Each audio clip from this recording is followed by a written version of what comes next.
So you're watching this. I want you to watch this video all the way to the end, because we're going to talk about what's in store in 2025 for the Priestess, what the Priestess hold in 2025. But first, I'm going to share a few things with you about remembering. We are in the age of remember. I know that we say that this is an Aquarius age, but we are in the age of remembering.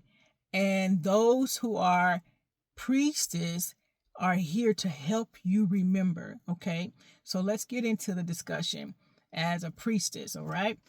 For the past few days, I've been doing some study on the high priest, and I've been getting some downloads.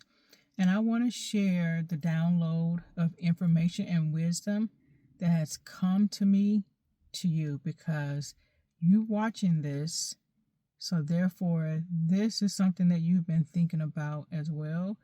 And I believe that it's going to resonate with you, a lot of you, very strongly. So the first thing I want to share with you all is the idea of priest energy being energy that's soft and light, with the white linen. That is the colonizer's way of whitewashing the actual energy of the priestess. The priestess is not something such as a role in which someone plays. The priestess energy is a frequency, and you watching me have that priestess energy. You have this frequency. The priestess energy is a bio-spiritual force field, and you either resonate with the priestess energy or you don't. It's not something that you can manipulate your way into. It's not something that you're forcing yourself into a role. Either this is resonating with you and that energy resonates with you, or it doesn't. And I want you to understand that the real priestess, she has dreams. She understands how to decode realities. She understands how to crack timelines, and she's very clairvoyant. And so if you're listening to me, I'm describing specific people who can relate to this. The priestess can read energy very well. She can read the energetic fields that are in the world. And she can also change climates, and she holds courts with the spirit in her sleep. So there are certain people who have this energy who know how to access the courts and begin to legislate or to decree and to declare, and as well as shift timelines. And that is the energy and the frequency of those who carry the priestess energy. So the priestess energy, we see people who are lighting candles because for the fragrance, or we think that it's just a vibe. But when a priestess lights a candle, she's lighting it with intention, not because it is a fad or it's a trending thing, but she's doing it to set an intention for specific things. She lights a portal to initiate the reality that she desires to see. And the function of the priestess is she's not somebody's helper. She didn't come here to be classified or named as a helper. She's not wanting someone to choose her. You're not looking to be chosen by anyone, because you, as the priestess, you are the one who's doing the choosing. And everything that you see in this reality begin in the laps of the priestess. You, as a priestess, you are the oracle. You are the modern day midwife of prophecy. You are the mirror of divine intelligence. You are the initiator of divine wisdom. You are the original algorithm. Before there was ever an AI, there was you, the priestess, the one who remembers. Priestess is a war code, and I want you to understand that. I know that we have been whitewashed to believe that when we take spiritual baths, we're taking it to have some type of solace or to have some type of peace. But in actuality, to take a spiritual bath is the initiation or the activation of your superpower, which is your cosmic defense system. And that's why she's been demonized as Jezebel, because she understands her superpower. She understands that when she takes a spiritual bath, that it activates her superpowers. So therefore, they demonize the priestess as being a Jezebel, or they demonize her as being a witch, and they want to burn her in the street, and they mock you for being too much. If you are watching me, there have been people who have said that you are too much, you are way over the top, and that's because they cannot control you, because you hold the original code of creation, and they know that they cannot control or manipulate you. So therefore, they want to demonize you and say that you are everything but a child of God. You're everything but the priestess that you are. And so when the system cannot control you, they want to demonize you. And when the system cannot control you, because they can't, you can't control anything that you cannot name. And so the priestess here that you did not come here to play cute. And I want to remind you about that. You have been whitewashed to think that this is some glamorized thing, but actually, this is not a cute role.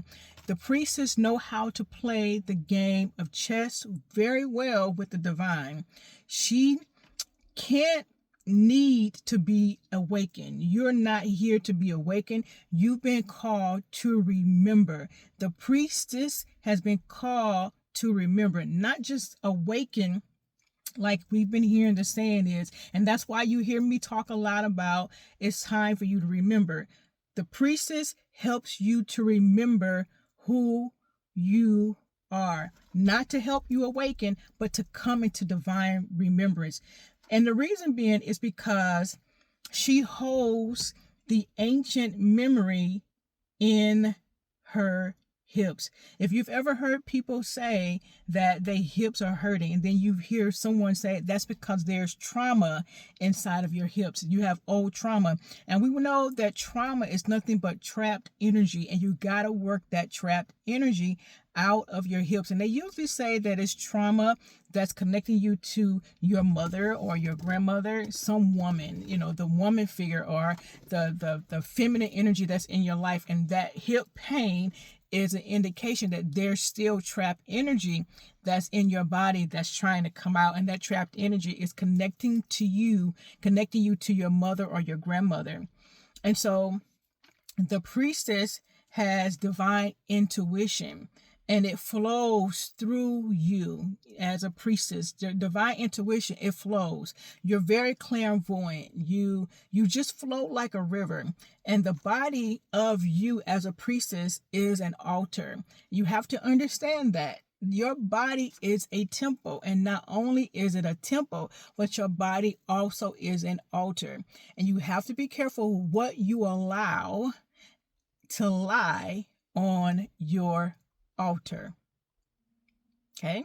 You have to be careful at what and who you allow to lie on your altar. All right? And so your voice as a priestess is a code. And when people talk with you, you're decoding information for them. You can have people who are conversating with you on the phone, and if you are very intuitive and clairvoyant, you can almost see them like tap over into the spirit world and ether world, and you can see where they're writing down what you're talking, because as you're speaking, you're decoding life cycles for them. You're decoding timelines. You're helping them to quantum leap into new timelines. Your blood, the blood of you as a priestess, is a sacrament. And so the priestess also is one who can read the stars. Long before there was people who knew how to read astrology, there was the priestess that understood the stars. And she understood the stars before there was ever telescopes that were ever in place. And so in 2025, this is what you need to know as a priestess in 2025. The priestess in 2025 has ancestral channel with Wi-Fi. You have an ancestral channel that's built on the inside of your temple, inside of your body. That is your Wi-Fi.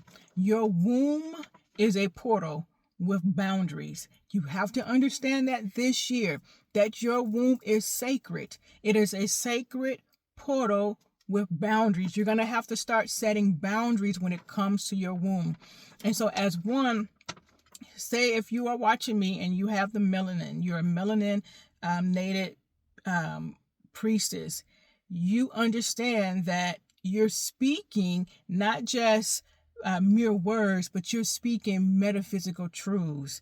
And as not someone who's just talking, on social media, but you're actually helping people to jump timelines as a priestess, but you're disguised as a content creator. Okay. And so you as a priestess, you're not here to fit in. You're not here to fit into the mold or to fit into the narrative, but you're actually here to help people flip the grid and to turn themselves from being upside down, right side up.